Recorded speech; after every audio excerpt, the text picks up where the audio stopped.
Hello children, welcome back with a new topic of English grammar. Starting से करेंगे बेटा. Sentence. Sentence क्या होता है? Sentence is a group of word that makes complete sense और expression और a complete thought. कि जो सेंटेंस है वो क्या है? ग्रुप है. किसका? वर्ड्स का, जो कि एक साथ किसी भी सेंस या किसी भी थॉट को एक्सप्रेस करता है. देखिए बेटा, यहाँ पर कुछ एग्जाम्पल्स दिए हुए हैं. My uncle is an engineer. That sentence has almost all things: subject, helping verb, verb, main verb और the object. In the second one, the boy with the ball in his hand. Words तो हैं, लेकिन ये जो words हैं ये proper तरीके से नहीं लगे हुए हैं, इसीलिए ये जो सेंटेंस है ये सेंटेंस क्या नहीं कर रहा है? सेंस नहीं बना रहा है. So the definition of a sentence is a group of words. एक जो सेंटेंस है वो ग्रुप होता है वर्ड्स का, जो कि क्या करता है? कंप्लीट सेंस बनाता है, कंप्लीट मतलब निकलता है जिसका, और एक्सप्रेस करता है किसको? कंप्लीट थॉट को. अब यहाँ पर टाइप दिए हुए हैं सेंटेंसेज के. कितने टाइप है? सेंटेंसेज हैव 4 टाइप्स: आस्पिरेटिव और declarative, interrogative, imperative and exclamatory.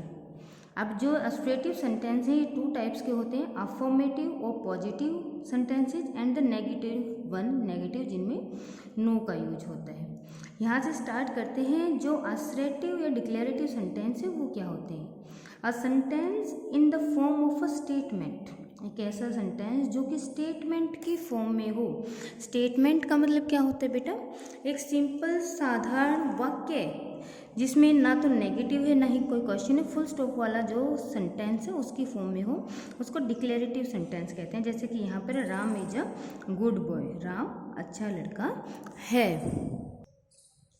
N assertive और डिक्लेरेटिव सेंटेंस. जो असरेटिव और डिक्लेरेटिव सेंटेंस है वो अफर्मेटिव भी हो सकता है.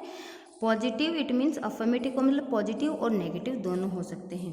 पॉजिटिव कैसे? जैसे कि ही विल कम, ये कैसा सेंटेंस है? एक अफर्मेटिव सेंटेंस है, पॉजिटिव सेंटेंस है. ही विल नॉट कम, ये कैसा बन गया? नेगेटिव सेंटेंस बन गया. नेक्स्ट हमारी जो सेकंड टाइप है वो क्या है? Interrogative sentence. इंट्रोगेटिव जिसमें किसी क्वेश्चन को पुट किया जाता है. A sentence in the form of a question. कोई भी सेंटेंस जो किसकी फॉर्म में हो? क्वेश्चन की फॉर्म में हो, उसे इंट्रोगेटिव सेंटेंस कहते हैं. जैसे कि have you read the book. क्या आपने जो बुक है उसको, क्या बुक को पढ़ चुके हैं? All these sentences are in the form of interrogative. The third one, A sentence in the form of command or request is called the imperative sentence. कि कोई भी सेंटेंस अगर किसकी फॉर्म में होता है? कमांड या. सो अ इम्पेरेटिव सेंटेंस, जिस सेंटेंस में किसी कमांड को, रिक्वेस्ट को या इस तरह के किसी भी एक्सप्रेशन को दिखाया गया हो उसे इम्पेरेटिव. इम्पेरेटिव का मतलब होता है आदेशात्मक वाक्य कहते हैं. अ सेंटेंस, यहाँ पर कुछ एग्जाम्पल दिए हुए हैं. Shut the door, bring me a glass of water. इनकी एक पहचान होती है इम्पेरेटिव सेंटेंसेज की. वो पहचान क्या होती है? ये जो सेंटेंस है स्टार्ट होते हैं किसके साथ? वर्ब के साथ, और इनकी एंडिंग होती है किसके साथ? फुल स्टॉप के साथ. जो क्या है? डिक्लेरेटिव और असरेटिव सेंटेंस है उनकी क्या पहचान है? कि ये जो सेंटेंस है सब्जेक्ट से शुरू होंगे और एंडेड होंगे किसके साथ? फुल स्टॉप के साथ. इंट्रोगेटिव की पहचान है कि ये सेंटेंस एंडेड होते हैं किसके साथ? क्वेश्चन मार्क के साथ. लास्ट वन है एक्सक्लेमेटरी सेंटेंस. विस्मयादि बोधक वाक्य जिन्हें कहते हैं. कि इन सेंटेंसेज, ये जो सेंटेंस है, sentence in the form of an exclamation expressing feeling of Joy, sorrow, surprise is called exclamatory sentence. यानी कि जिस वाक्य में आपको किसी के खुशी होने का, दुख होने का, विस्मय होने का, आश्चर्यचकित होने का बोध होते हैं उसको एक्सक्लेमेटरी सेंटेंस कहते हैं. इन सेंटेंसेज की क्या पहचान है? ये सेंटेंस एंडेड होंगे किसके साथ? साइन ऑफ एक्सक्लेमेशन, यानी कि विस्मयादिबोधक चिन्ह के साथ ही सेंटेंस एंडेड होते हैं. ये क्या है बेटा? सेंटेंस के टाइप हैं. सेंटेंस कितने टाइप के होते हैं? 4 टाइप के होते हैं. कौन कौन से?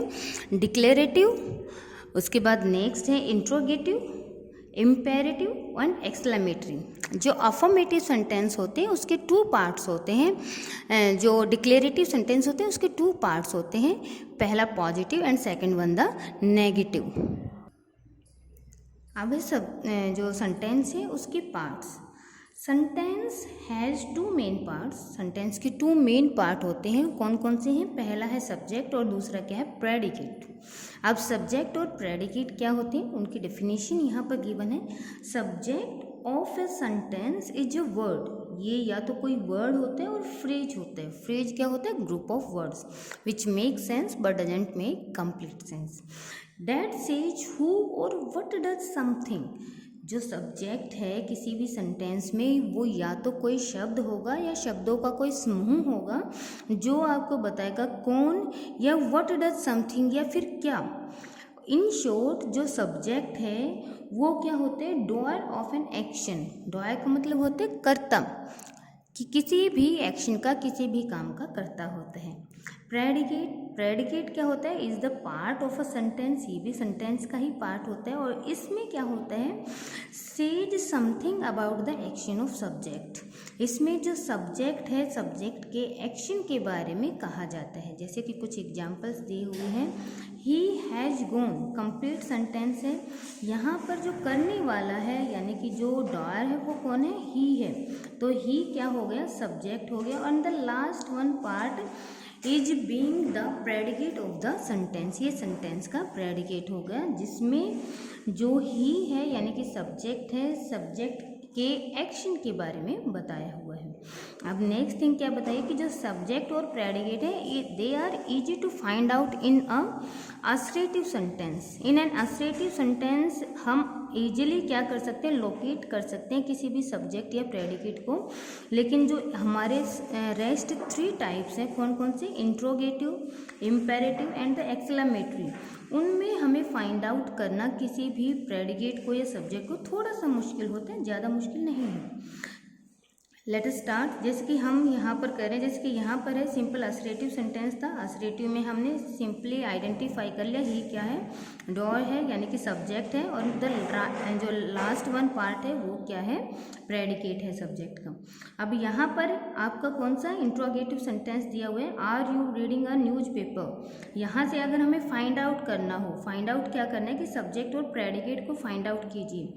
तो यहाँ पर आपका जो सब्जेक्ट है वो क्या है? यू है, और आर रीडिंग अ न्यूज़पेपर ये क्या बन जाएगा? आपका प्रेडिकेट बन जाएगा। अब जो इम्पेरेटिव सेंटेंस है इनकी मैंने अभी अभी आपको आइडेंटिफिकेशन बताई थी। इम्पेरेटिव सेंटेंस स्टार्ट होते हैं किससे? वर्ब से, and they are ended with full stop. So इनमें सब्जेक्ट होता ही नहीं है। इनकी सिंपल सी पहचान क्या है कि imperative sentence haven't any subject at all, उनमें सब्जेक्ट होता ही नहीं है। तो इम्पेरेटिव सेंटेंस में सब्जेक्ट नहीं होगा, सीधा वर्ब होगी और वर्ब एंडेड होगी किसके साथ? फुल स्टॉप के साथ। नेक्स्ट क्या है? और जनरली हम इसमें क्या कर देते हैं, जो इम्पेरेटिव सेंटेंस है उसमें जो सब्जेक्ट है उसको किसको मान लिया जाता है? सेकंड पर्सन को मान लिया जाता है। And the last one exclamatory sentence, विश्व में बौद्धिक जो सेंटेंसेज होते हैं उनमें कैसे हम आइडेंटिफाई करेंगे, क्या करेंगे? जैसे कि हाउ हैप्पी शी वॉज, आपको यहाँ पर ये आइडेंटिफाई करना होगा कि कोई भी नाउन या प्रोनाउन कहाँ पर। अगर नाउन और प्रोनाउन को हम आइडेंटिफाई कर लेते हैं तो जो रेस्ट ऑफ द पार्ट है उसको हम आइडेंटिफाई कर सकते हैं। जैसे कि यहाँ पर शी प्रोनाउन है और वही क्या है? यहाँ पर सब्जेक्ट है। Was happy, how it means यहाँ पर एक्सक्लेमेटरी था इसलिए हाउ वर्ड लगा हुआ है। वाज हैप्पी क्या है? सेंटेंस में प्रेडिकेट है। So it is our first topic of the grammar, sentences.